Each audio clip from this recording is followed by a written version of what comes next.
Hey everyone, welcome back to another episode. So glad you're back, and I'm super excited to be chatting with my guest today and can't wait for you all to get to know her. I'm here with Jen Rafferty.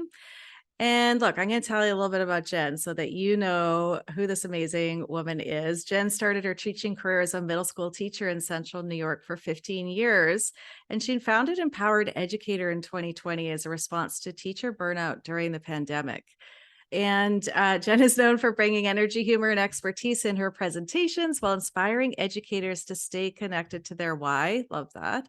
Jen is a certified emotional intelligence practitioner and currently pursuing her PhD in educational psychology.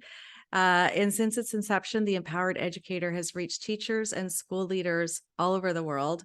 Jen has been featured in Authority Magazine, Medium, Thrive Global, Voyage MIA, and will be featured on the TEDx stage in October. Yay!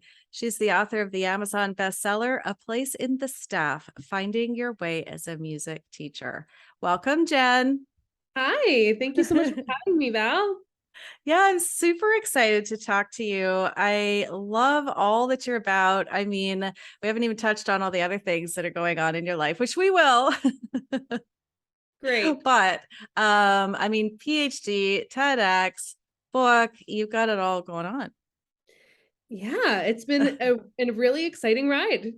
Yeah, I love that. So, as always, I love the story behind the scenes. So, give us a bit of that's the Coles Notes version, but give us a bit of like what happened to bring you to this place of writing a book, 10x, PhD. Like, what's been that journey for you? Sure. It's funny. I was just talking with a friend of mine and we were out to dinner and she was like, Jen, in the last 18 months or so, you've gone, well, really, and I guess it's been 2 years now, a little bit less than 2 years.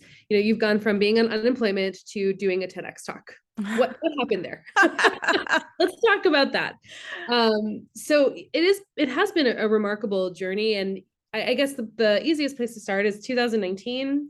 My husband at the time and I were really in a not great place. It, in all honesty, wasn't in a really good place for a long time prior to that. Mhm. And in an effort to distract myself, I dove into my work. I dove into research and I decided, hey, I'm going to write a book. And while that was always something I wanted to do, looking back on that after kind of unpacking all of the emotions that went along with that whole end of the marriage, Mhm. it was a way for me to distract from my feelings of what was actually going on, from the realities of the lifestyle that I was choosing to live. And I mean, it could have gone a lot of different ways. I could have started drinking. Sure, that's always an but option. but instead I decided to write a book. So that was truthfully one of the main reasons why I just dove right in. And so as a result of that, the book came out in December of 2019, and really 2 weeks later, my husband and I at the time said, we're done here. Mm. And so what was interesting about that is, while on the surface it seemed, yeah, I wrote this book, it was great, it didn't feel as exciting to me at the time because it really served a different purpose. And it wasn't until much later I could really celebrate, oh, wow, Sure. hey, you wrote this book, really cool. So I think Yeah. that's important to share, because sometimes we look at these stories of people who have all of these quote unquote successes, but when we really look at the honesty behind the honesty, sometimes the feelings behind them aren't always aligned. And to me, now doing the work that I do, the feelings part is really the most important piece, right? Hmm. Yeah. So, I was excited then to do the after effects of the book, which was going on tour and, working with young new music teachers at universities. And then the pandemic happened. So none of that existed anymore. And I ended up, the timing had it. So I moved out of my house the weekend the world shut down. Oh my gosh. So I was now in a different space. I was no longer living with, the person I had shared a relationship with for the last 16 years. I was with Yeah. my two children, who were 5 and 7 at the time, Hmm. homeschooling them and figuring out how to teach music virtually. Just a few things to do. Yeah, that's it. No big deal. Um, and so I had to stay with my feelings alone Yeah. in a way that I never anticipated. I was looking forward to having my sister come up from Miami to help me move. I was looking forward to really leaning on my mom, who lives luckily just a few miles away. And we couldn't even do any of those things. I was Mm-hmm. literally sitting at home with my feelings. So Untamed came out, Glennon's Oh my book. gosh. Yeah. Right. I Right. mean, Thank the Lord for Glennon. Like it came thank out at you, the perfect Jesus. moment. I soaked that book up like medicine. Actually, I finished it and then I read it again because I Yeah. needed it that time. And I really had to reinvent myself because everything that I was, all of a sudden, I wasn't anymore. Yeah. And so when I started my PhD, I decided that was something I wanted to do because I decided to stay home with my own kids to homeschool the next year. And I couldn't just stay home to do that. I needed to do something else. Sure. Sure. So it struck me because one of the first assignments was introduce yourself. And in that moment, I realized that everyone was identifying themselves by who they were in relation to their spouse, who they were in relation to their children, and who they were in relation to their job. And Right. I didn't know what to say. Who am I? Yeah, because it's all about the labels and the doing, not the being. And so that's how we're conditioned in society, right? It's like you are defined by what you do. Absolutely. And it was that moment of, it was a confronting moment of realizing that at the same time, while I was no longer a lot of the things that I was before, I had this incredible opportunity to reconstruct a life that I actually wanted. Yeah. And while it was as equally as exciting as it was scary. Sure, absolutely. I call that the sweet spot of life. Excited, terrified and excited. That's my word. Yes, I love that word because that's how it is. It's not just one emotion. Doing anything different is scary, but if you dig deep, there's an inner yearning, there's an inner excitement about the Yes. possibility of what's available to you if you Yes. really lean in. And when I started looking at this as an opportunity instead of a victim, falling to victimhood Hmm. of my Hmm. circumstances, then everything just started to open up because I was available for it all of a sudden. Mm, I love that so much. The themes in what you're sharing. Well, number one, we relate on so many levels. Leaving a marriage, moving out right before the pandemic, being alone, reading Untamed, reinvention. Like we share those stories. So I love that journey. But there's so many themes in here that keep coming up for me, for women in this community, and really even just starting into season 2 of The Selfish Woman, this seems to be the themes that keep coming up is reinvention and dropping the labels or having them stripped away, and then having to sit with ourselves alone in rooms reading Untamed and going like, not only who am I, but who am I becoming? Yes, 100%. And, you know, when you're in it, it doesn't feel good. No. But when you are realizing that when you're in a crisis, that is a place and time to reflect and shift out some of the stuff that wasn't serving you and move into something that is. And of course, Brene Brown speaks about this too. But Mm-hmm. and when I remember when I first, came to Brene's work, I got it, like up here in my head. Sure. But Yeah. it wasn't until we all experienced this collective trauma of the pandemic that I really understood, oh, this is what it means to go through a crisis and then really come out of it deciding, commanding, affirming, desiring, wanting, and then just Mm-hmm. doing it because Mm. the limitations that we place on ourselves are just that. They're just constructs that we place on ourselves. And until you Yes. go through something like that, you don't see it. And it's a choice too, because you had to make the choice to sit in your feelings and not just drink or, do whatever. You had to make that conscious choice of like, I'm going to be in the discomfort of my feelings and not run away, distract, numb. And out of that, you really chose to reinvent yourself. And I think that's the hard part too, is the choosing, the deciding. Absolutely. And, especially during that time, you know, I remember I would get together safely distanced, right? But what did we do during the pandemic? There was all of this day drinking that would happen, Oh, right? totally. We were just like, okay, well, what we might die. So, we might as well be Bottoms drinking up. a wine slushy while we're doing it or whatever. But I remember there was one thing I was, a neighbor of mine was going to local farms and local farm stores. I kind of live in this rural area to help support them during this time. And she came by and she's like, "Hey, Jen, do you want anything of going to this one farm?" I was like, "Yeah, I really want an apple pie." It's great. I'm helping. I'm helping the Helping the economy. people. I'm gonna get this apple pie.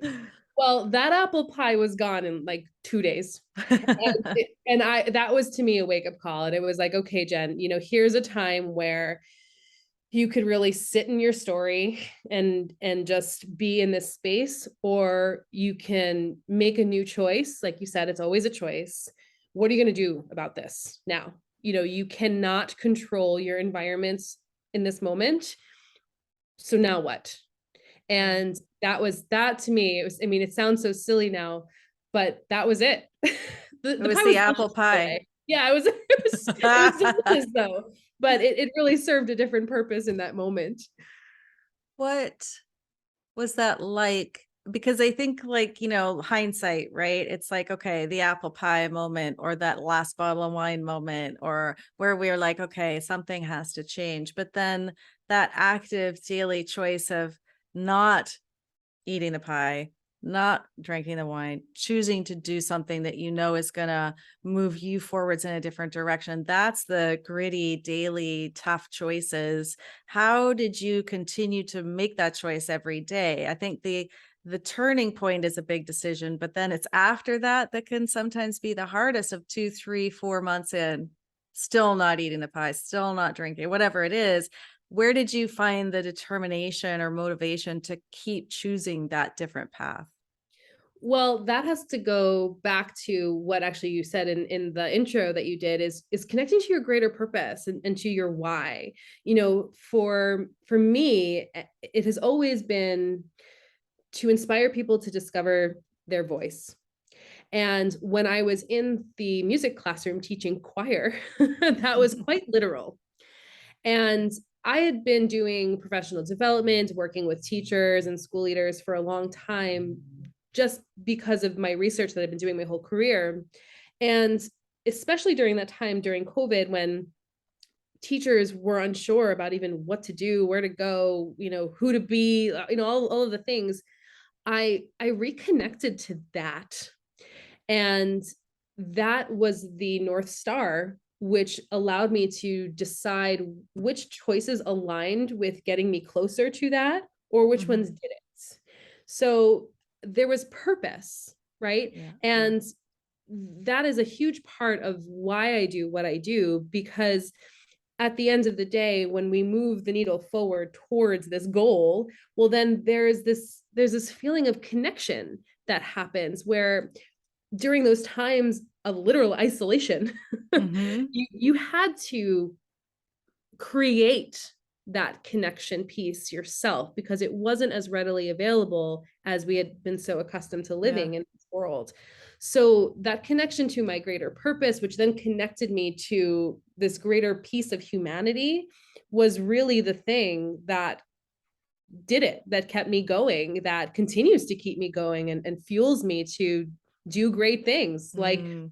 finish the PhD, like get on that TEDx Mhm. stage, like write the other book, like, whatever it is, Yeah. there's a greater purpose there. That's so important to remember, because when you're in that place of like, I know I don't want this, but I'm not sure what I do want. I think that's where a lot of women spend a lot of time, in that in between place. I know I have, for sure. I think it can be all about like, I need something different. I want to feel better. And that's where it starts. And that's where it has to start with us. And then when you start seeing a bigger picture of like, well, also, I think I could have an impact on others. And what's my bigger why? What's my purpose? Those higher level questions, do really tether you to something beyond yourself that I think can be very motivating to keep going when it's really hard. 100%. And in the not knowing what you want, you're actually making decisions to get more of what you don't want. Right? Totally. Yeah. So, first of all, giving yourself permission to desire something, giving yourself permission to want more, and Mhm. declaring it, saying it out loud, saying it to your friends, to your family, writing it in a journal, putting it on social media, right? I mean, Mhm.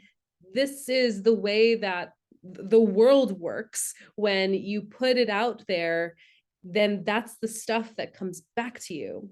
If you are sitting in this, like, I don't even know, that's the time where you get to recognize, okay, that's interesting. Why don't I know what I want? Do I really not know what I want, or am I afraid to say it? Right. And sometimes those are the hard questions. Right. And I always like to say, you actually do know. Or, what if you did know? Because you're so right. It's like, I think it's easy to just be like, I don't know. But as you said, it's like, what if deep down you do know and you're just afraid of what you already know? That's the big question. Absolutely. Because if I Mhm. started asking myself those questions, for example, or earlier on in my marriage, then Mm. those would have been some very difficult decisions I would have had to make. And I, at the time, looking back on younger Jen, was not ready to make those decisions yet. So I didn't question what I wanted because I wasn't ready to go down that road until one day I was. And Yes. the thing about that too is, I had to do a lot of self-forgiveness about that younger Jen who Sure. made those choices over and over and over again because I was doing the best I could with the information I had. Yeah. But now that I'm here, I'm grateful for her Yep. because I am here. And that's a Exactly. big part of this journey also that I think is important because we don't want to be crappy to our younger selves, you Yeah. know? Yeah. Well, as you said, and we're doing the best we can with what we know at the time. But I also think it's interesting when we talk about like you really do know, but maybe you're just not ready to acknowledge that yet. When you look back and you see that like you knew something was off, you knew something wasn't working, but you weren't ready to face it, or there was something in you that just was blocking you from really being really honest with yourself, and that when you were ready, that's when you dropped into the knowing? Yep. That's Mhm. exactly it. And that's Yeah, and that's all okay. It's all part of it. exactly. Exactly. Yeah, and then once you're ready, then you can be like, "All right, this something's gotta change," or "I know." And I think that's with all of our journeys is we can be so hard on our former self looking back at decisions and choices, but like you said, it's like you were doing the best you can, so can we offer some self-forgiveness? So, how did you do that? What was your process of forgiving yourself? I'm laughing because like it's so much crying. Ah. Yeah. I mean, that's what it is. When you really get in touch with that piece of yourself and you release the emotion, the pent up emotion, the resentment, the frustration, the stress, and the anxiety that you had felt all of that time, the release has to happen first. And then through that release of anger, of, however you release, for me, I like to go to a rage room. Oh, Or I've I, never done that. Is it oh, fun? Is it girl. I don't know if there are any around here, but I've been wanting to do that. Tell me okay, wait, I gotta interrupt this. Like, Yeah, tell sure. me about a rage room for those who have no idea what the hell you're talking about. Sure. So a rage room, it's exactly what it sounds like. You go and you pay for however long and however many things you want to break and smash, and you go into a room and you do just that. So I actually was there last night with a friend. It was a teacher friend who's oh Seriously. yeah, she was having a really crappy week. We were out to dinner and she's telling me about her week. And I was like, you want to go smash stuff? She's like, yeah. So we did that after dinner. But yeah, I and you love go it. and you scream it out and you smash it out, and then it's so cathartic. And part of this is that we're not taught how to process these feelings, right? No. we're angry, we're stressed, we're frustrated, we're overwhelmed, we're anxious, and then we kind of talk ourselves off the cliff, but our bodies on a cellular level still remember the feelings of this. Mhm. And unless you're doing something to release, like going to the rage room or letting yourself cry and opening those gates, because sometimes we're even afraid to cry because it means we're not keeping it together, whatever that means. Sure. That's not a thing, Sure. right? So, doing that, having, getting in your car and just screaming like a primal scream, Yeah. these are the things that you need to release before you can even get to the forgiveness piece, because the Mm. forgiveness piece has to come when you're feeling clean and clear of all of that stuff physically, because you're holding on to it. Yeah. It doesn't go away. Yeah. So that's the first part. And by the way, like, it sounds like a really great business opportunity if there are no rage rooms in your area, I know. I'm gonna do some research. right? Like, very low overhead. Um, so that's the first piece of it. And I remember, you know, allowing myself, giving permission to just go there and sob and, blubber and, uncontrollable, shaky crying to get it out. I had never allowed myself to get to that point because I Mm, was afraid of what was going to come out. And until you do, and this is not like a one and done kind of situation, by the way, yeah, right. until you do that, the self-forgiveness piece is going to seem superficial or shallow. Totally. So, you get it all out. You love so hard on yourself. And, there are several different ways to do this. I did it a lot just by just talking out loud. That's another thing that seems so silly to us. But Right. at the end of the day, our words matter, and it's like, it's okay. I forgive you. We're here now. Thank you. You know, Mm, and there are beautiful meditations about self-forgiveness that I've done before, and those are helpful. If speaking words out loud, you're like, I don't know what to say, this seems kind of silly at first or stupid. Start with the guided meditation. There's beautiful things out there to help you through this. And then once you do it, oh my gosh, it's like, the lenses just came off and you have a new set of glasses that you're wearing in the world. It's pretty remarkable, the impact that has. I love how you walked us through that process because so many of us don't know what self-forgiveness means. And as you said, it just sounds like superficial or like what are like I don't know how to do it. And I loved how you talked about the physical release first. And I think you're right. A lot of people, women especially, aren't shown how to be angry. They're not shown how to let those strong emotions out. And just giving ourselves permission in safe ways to vent it out, to release it from our bodies, so important. And I also loved what you said about if I actually open the door to my feelings, like I'm afraid of what did you say? I'm afraid of what will happen, or I'm afraid, and I hear that a lot too. Like if I actually open the vault, I'm terrified of what's going to come out. And I think that keeps a lot of women keeping that vault door shut forever. Sure. And my question there is, what is it costing you? Right? Mm, Because sure, you're going into an unknown. You have learned along the way that is more important to be nice and friendly and putting other people's comfort level ahead of your own instead of actually feeling your feelings, expressing what you want, understanding that emotions happen in our body and we need to do these physical releases, right? So, what is that costing you? mm-hmm, What are you modeling for your kids? mm-hmm, How are you showing up in the world? Because all of that stuff has to go somewhere. It doesn't go away. It's in you. And if you're not experiencing it through interactions with the people around you, I can guarantee you there's something physical happening in your body, whether it's some skin disorder that you can't figure out, or chronic back pain, or some autoimmune thing. Your hair is falling totally. out, right? Your nails are getting brittle.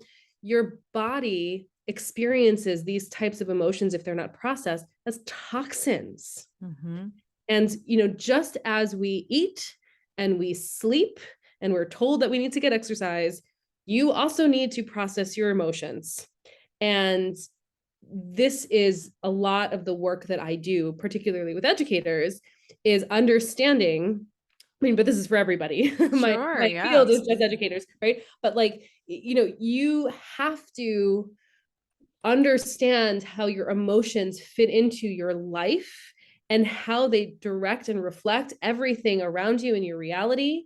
And you are the only person who is in the driver's seat to make different choices to change all of those things around you. So again, it has to be part of our hygiene, is to process through our feelings.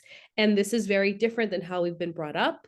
It doesn't feel safe in many spaces and places, but this is why the work that I do and having conversations with people like you is so important, Mm-hmm. because the way that we've been operating is no longer sustainable, and we need to make radical change. And that change starts with us, each of us individually, in community. Absolutely. Thank you. Thank Yes, good job. you. There you go. So good. There's the TED Talk right there. That's it. You're good to go. And that's so good because, like you said, it's part of the hygiene. I love that. It's like, let's normalize this, just like brushing your teeth.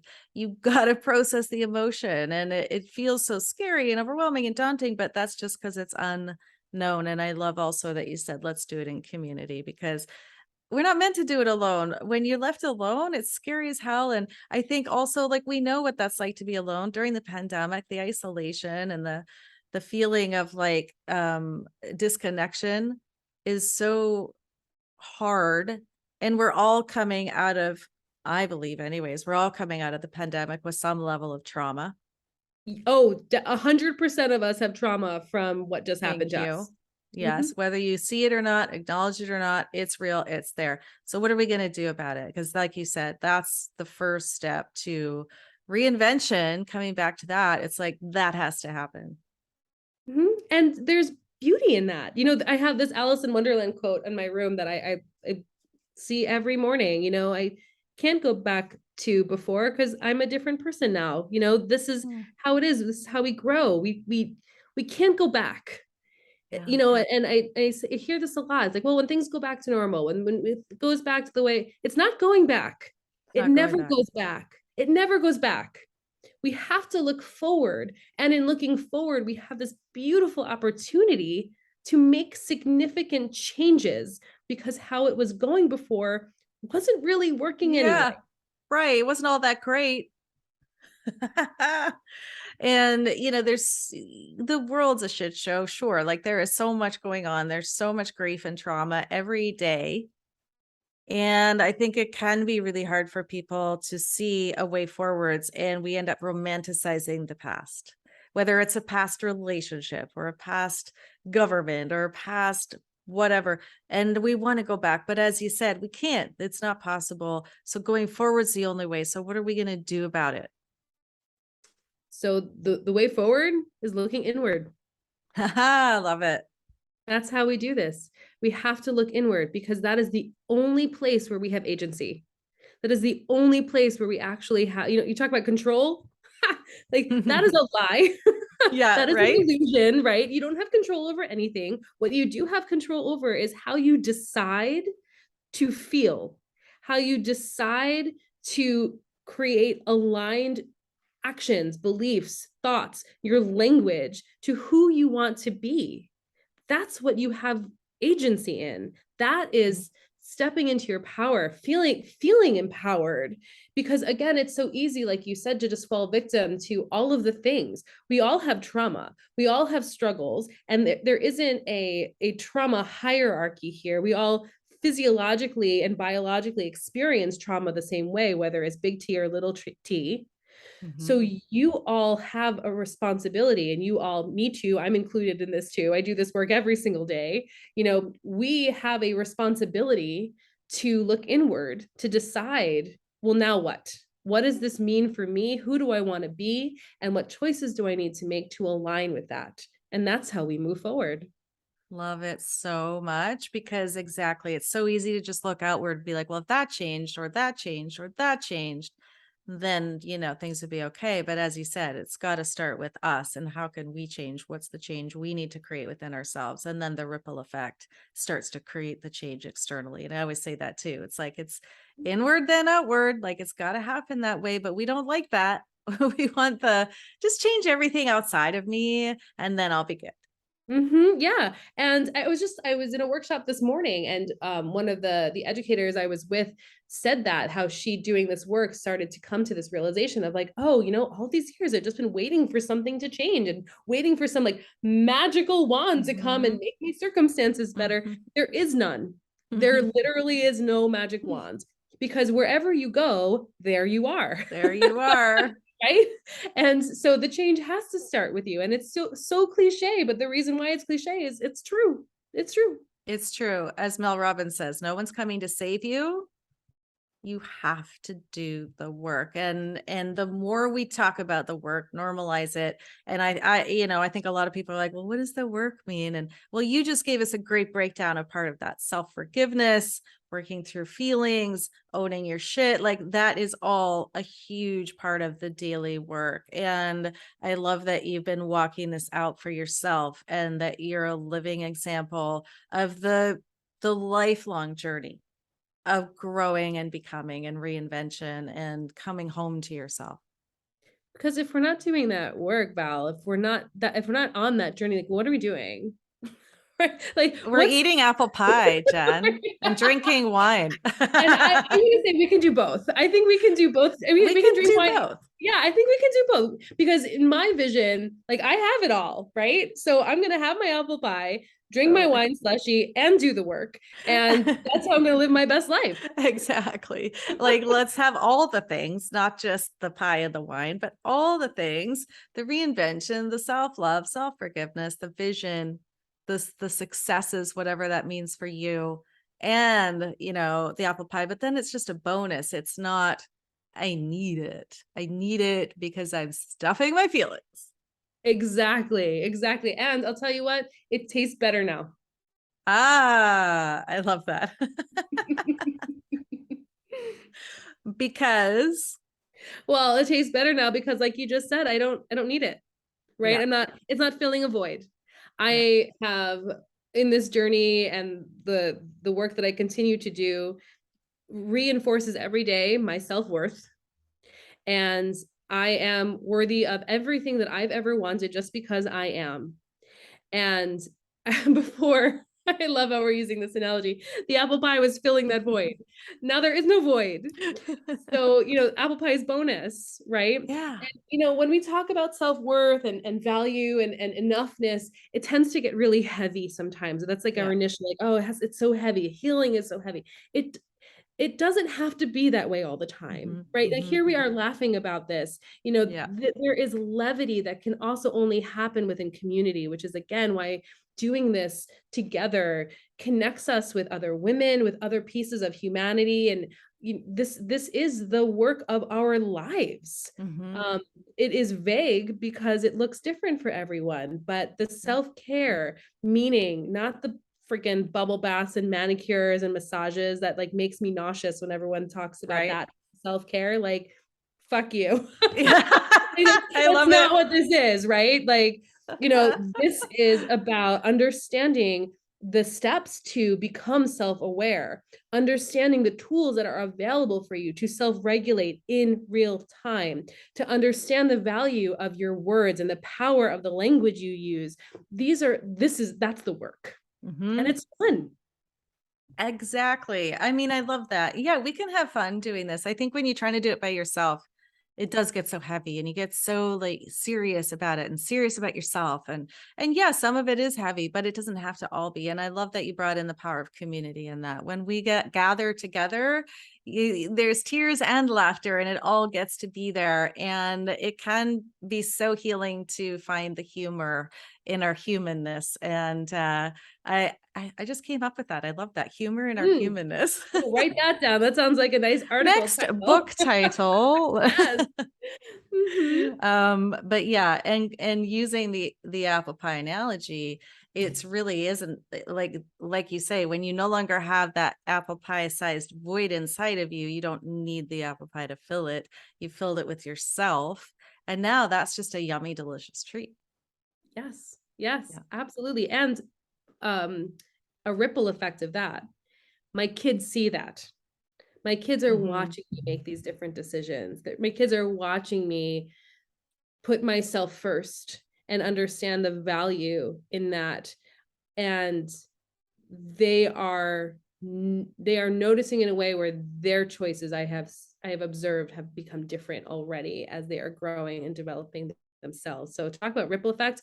That's why I mostly work with educators, because everyone has to go to school.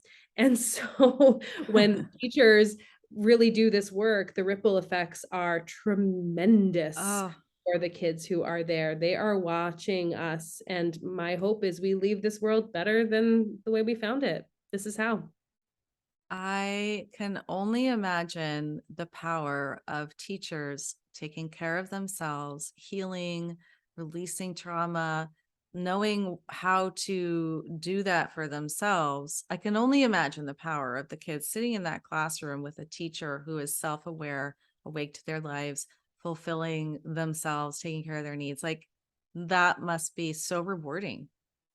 Yes, it is. And when I really sit there in that and think about the effects of that, I mean, I break down to tears, because that's the stuff that fuels me now. It's inspiring people to discover their voice. It's the same mission, Mhm. but now it's helping them find their voice in empowerment, so they feel amazing. So they feel like their best selves. So we can actually fix the systemic problems that exist in this world, because we have access to our brain to Mhm. actually Mhm. think creatively when we want to Mhm. talk about these things. Mhm. And everyone isn't just walking around activated, sitting in their trauma all the time. Oh That's my not God, how yeah. we make change. We can't do that. And no matter how many massages you get, it's not going to fix the problems that exist systemically. This is the work. This is the work. This is the work. A massage is a great Band-Aid, but it's not gonna heal the wound. Oh yeah, don't get me wrong. I love a good massage. Yeah, I exactly. love getting my nails done, and I love sitting in the hot tub, but at the end of the day, that's kind of like the apple pie, right? It's Yep. it's it's a nice to have, and it's not filling the void. It's Mm. just not. Mm. Um, I had a full circle moment as you were talking because I was talking with a client last week about her journey through the work. And she said, we need to be teaching this in schools. And as you were talking, I just remembered that she said that. And you are showing us that it is being taught through powerful role models to the next generation, which feels very hopeful to me. Isn't that exciting? It is. It really, really is. Yes, Wow. empowered educator everywhere. That's the dream. That's the dream. Unreal. I love it. I mean, I can't even imagine what teachers are dealing with coming out of the pandemic. It is heartbreaking what is happening right now. And we can go on this tangent for a Yeah. while, but we'll put a pin in this. But I will say, the amount of incredible, talented educators who are just leaving is heartbreaking, because we need everyone we can get to do this job and to do it Yeah. well, and to follow that passion. And the fact that passion has been lost because of all of the stuff, that's devastating. And something needs to be done. Jeans on Fridays isn't going to cut it. Donuts on Tuesdays No, isn't going to cut it. no. And again, this is the work that makes everything else work. Right. Love it. Love it so, so much. And you know, you were walking out what you said about change yourself, change the world, because the work you did coming out of your marriage, sitting in the pandemic, feeling all your feelings, to here where you are now, really having such a powerful impact on these teachers and the beyond, I mean, the world really. And every woman listening to this is such a beautiful example of the work and what's possible, and that you just got to do it. And I love your call to just taking responsibility, deciding, and taking action. That's it. It's It's beautiful. so simple. It's not easy, but that's why Yeah, we're here. We're all here for each other, right? that's That's what right. it is. You're not alone. But I, you know, Exactly. I received that, and thank you. There are so many times where I'm just in it and I don't really think about the power of that journey.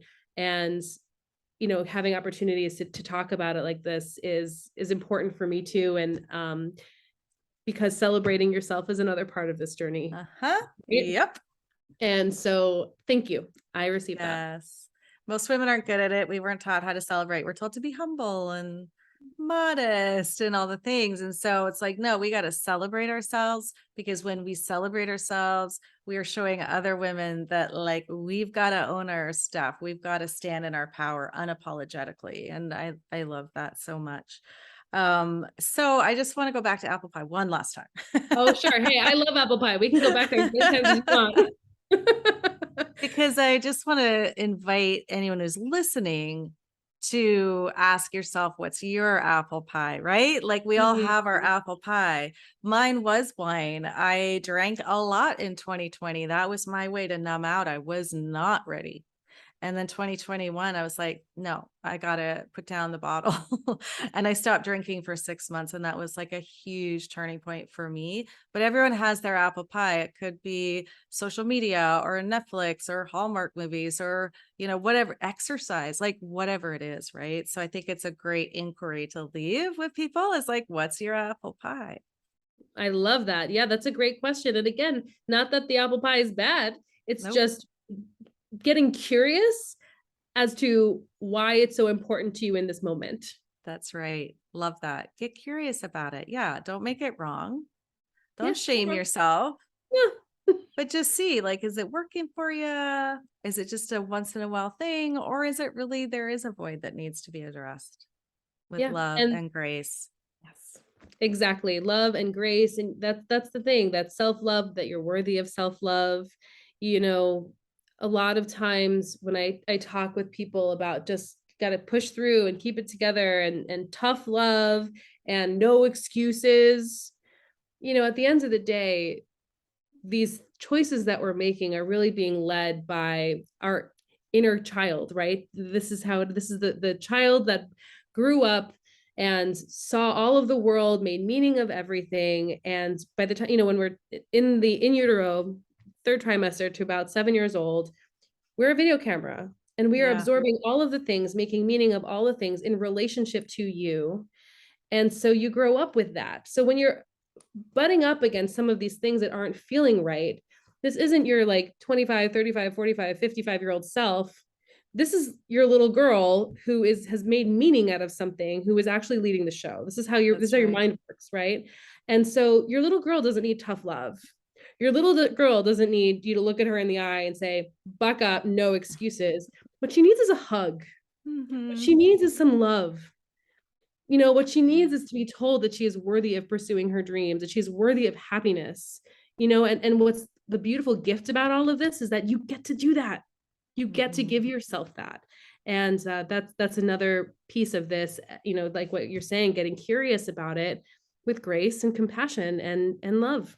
Mm-hmm. Yeah, I love that reminder of, like, what does the little girl in us really need? Not more berating and judgment and, shame, but actually, like you say, probably a hug and some kindness. Mm, Yeah. yeah, Let's all start there. right. It's a great place to start. So powerful. Thank you so much for sharing your journey and your wisdom. Ah, it's so good. My pleasure. This was Yeah. fun. So fun. So tell us where people can find you and get into your world. Sure. So the two easiest places to find me is at my website at empowerededucator.com. And if you go to the resource page, there are two free resources there for you. One is called 10 Ways to Beat Burnout. And that's really just about self-regulation techniques and self-awareness strategies for you. And the second one is my ebook, 24 Ways to Find Calm in Your Busy World. Oftentimes they're like, I'm too busy. I'm too busy. Well, Yeah. I set 24 ways where you could actually do that every single day. You don't have to find it. I gave it to you. So that's Love it. there for you, totally free. And the other place where you can join in with community with other people who are doing this work is on my Facebook page, which is Empowered Educator Faculty Room. And that really is just more content and another way to get in touch with not just me, but the other people who are also doing the work. Yeah, love it. Awesome. Well, I will put all those links in the show notes for everybody so they can find you, and can't wait for your TED Talk. Me too. Thanks. I am so excited. Yeah. Are you terror excited? Like, No, this is the no? thing. I was terror excited, but this is also part of the work, right? Visualizing, meditating. Like, girl, I am so ready for this thing. This is a dream, and Love I it. have the opportunity to live it. So yeah, I am super stoked. Yay. Can't wait to see it and just be more in your energy. So amazing and powerful. Thank you so much for being here with us, Jen. My pleasure. Thank you, Val. Okay. Bye, everybody.